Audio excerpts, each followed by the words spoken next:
દાઉદી વોરા સમાજના ધર્મગુરુ ડોક્ટર સૈયદના સાહેબ ગઈકાલે જન્નત નશીન થયા. લાંબી બીમારી બાદ 102 વર્ષની વયે તેમનું અવસાન થયું હતું. પોતાના ધર્મગુરુને આખરી અલવિદા કહેવા માટે મોટી સંખ્યામાં અનુયાયીઓ મુંબઈ ખાતે ઉમટી પડ્યા હતા. ડોક્ટર સૈયદના સાહેબ ફક્ત પોતાના જ ધર્મ માટે નહીં પરંતુ બીજા લોકો માટે પણ ખૂબ જ સારા કાર્ય કર્યા હતા. આજે પોતાના ધર્મગુરુને લોકોએ અશ્રુભીની વિદાય આપી હતી. હજારોની સંખ્યામાં લોકો ઉમટી પડ્યા હતા.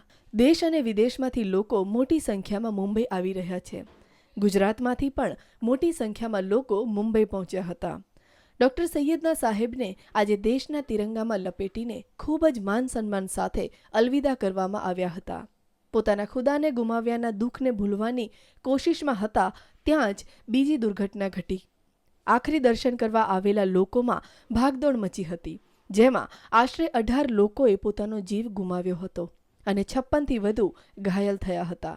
સૂત્રોના જણાવ્યા અનુસાર આ આંકડામાં વધારો પણ થઈ શકે છે.